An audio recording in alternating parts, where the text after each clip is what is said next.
Doctor osteoporosis ఎముకలు బలహీనంగా ఉన్న వృద్ధుల్లో ఎక్కువగా చిన్న దెబ్బలకే వెన్నుపూస నలిగిపోతే ఏం చేయాలి? అంటే ఆస్టియోపోరోసిస్ అనేది వయసు ప్రకారం వచ్చే దెబ్బ అండి. ఎక్కువ ఆడవాళ్ళలో వస్తుంటది. హార్మోన్స్ తగ్గిపోతాయి కదా, వాటి వల్ల వస్తుంటది. వీళ్ళ ఎముకలు ఏంటంటే గుల్లబారిపోతాయి. ఎముకల్లో స్ట్రెంత్ ఉండవు. మనం గోడ ఉందనుకోండి, గట్టి కట్టామనుకోండి, బాగా స్ట్రాంగ్గా ఉంటుంది, మేలు కొట్టిన పోదు. అదే ఓల్డ్ గోడ అనుకోండి, ఇట్లా మేలు కొట్టిన ఇట్లా వెళ్ళిపోతాయి. వేళవి కూడా అంతే వీక్గా ఉండేసి చిన్న చిన్న వాటికి అవి నొక్కులు పడతా ఉంటాయి అన్నమాట.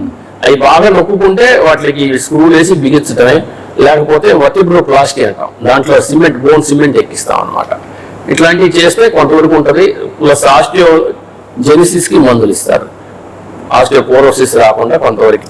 ఇప్పుడు ఎముకల బలానికి కొన్ని విటమిన్స్ అవన్నీ వాడాలి.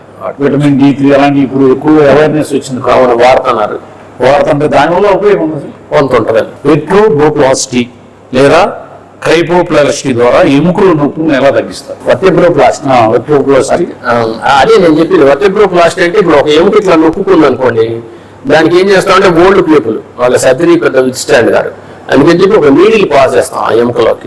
పాస్ చేసి బోన్ సిమెంట్ అని ఉంటుంది, ఆ బోన్ సిమెంట్ ఇంజెక్ట్ చేస్తాం అనమాట. అప్పుడు అది బోన్ కొద్దిగా సైజు పెరిగి స్ట్రెంత్ అవుతుంది. ఇప్పుడు కొంతమంది మోకాళ్ళ నొప్పులు, స్పైన్ అరిగిపోయింది, గుజ్జు పోయింది, అక్కడ ఆయుర్వేదం డాక్టర్ ఉన్నాడు, ఇక్కడ ఆయుర్వేదం డాక్టర్ ఉన్నాడు అని చాలా దూరాలు వెళ్ళి కొన్ని పొడులు తెచ్చుకొని తింటాం. ఇటీవల కాలంలో చాలా మందిని చూసే టీవీలో చూస్తున్నాం.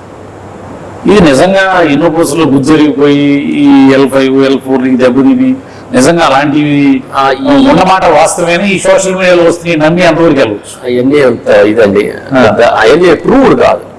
ఏదైనా సరే అల్లోపతి అంటే ఏంటంటే ఎవిడెన్స్ బేస్డ్ మెడిసిన్. ఇప్పుడు మీరు గుజ్జు అరిగిపోయింది అన్నారు, సరే ఆ హోమియోపతి ఆయుర్వేదం లేకపోతే నాటు మందులో తెచ్చుకొని మింగాడు. మింగిన తర్వాత ఈ మింగక ముందు ఎంత గుజ్జు ఉంది, మింగిన తర్వాత ఎంత గుజ్జు పెరిగింది అనేది మనం సైంటిఫిక్ గా ప్రూవ్ చేయాలి. దాన్ని ప్రూవ్ చేశారనుకోండి, ఇదిగో ఇది ఇంత ఈ మందులు వాడినందువల్ల ఇంత బెనిఫిట్ జరిగింది అని ప్రూవ్ చేసినప్పుడే నమ్మాలి ఎవరైనా. ఒక యూట్యూబ్ లో వచ్చిందనో, లేకపోతే అడ్వర్టైజ్మెంట్ వచ్చిందనో, లేకపోతే ఇంకో దాంట్లో వాట్సాప్ లో వచ్చిందనో, ఇవన్నీ నమ్మకం లేదు, నమ్మకూడదు. వాళ్ళు చెప్పేటప్పుడు బాగా చెప్తారు, అవన్నీ ఉపయోగం అంటాడు. అసలు ఫేస్బుక్ లో అయితే బోల్డని యాడ్లు వస్తూ ఉంటాయి. ఫేస్బుక్ లో వచ్చే యాడ్లు 99% ఫేక్. అవి నమ్మితే మనం మన డబ్బులు వదిలించుకోవటం, ఆరోగ్యాన్ని పాడు చేసుకోవటం. ఇప్పుడు చూసాను డాక్టర్, ఒక ఆవిడకి దాదాపు 60-70 ఏళ్ళు ఉంటాయి. ఒక గ్రామంలో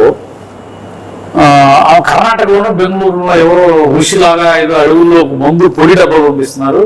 అది 500-600 తెచ్చుకొని తాగుతున్నాను, నాకు రికవరీ అయింది, నడవగలుగుతున్నాను. ఇంతకుముందు నడువు నొప్పి ఇంట్లో నుంచి బాగా కదలేదు, మీరు కూడా తెచ్చుకోండి పక్కన వాళ్ళకి చదువుతుంటున్నాను.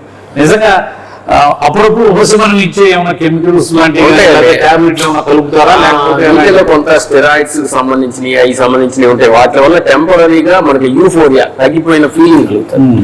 ఇప్పుడు చాలా మంది ఆర్ఎంపీ డాక్టర్లు ఏం చేస్తారంటే ఈ నడువు నొప్పులకి, కాళ్ళ నొప్పులకి, ఇట్లన్నిటికీ ముందు స్టెరాయిడ్స్ ఇచ్చేస్తారు. స్టెరాయిడ్స్ ఏం చేస్తాయంటే they will cause euphoria, temporary well being class చేస్తాయి. బట్ దానివల్ల ఏమవుతుంది, ఎముకల్లో సొల్లం తగ్గిపోవటం, స్టెరాయిడ్స్ వల్ల డయాబెటీస్ పెరగటం, దానివల్ల ఎముకలు బాగా బులబారిపోవటం, ఈ బోల్డని కాంప్లికేషన్స్ వస్తాయి. అందువల్ల steroids never use unless indicated.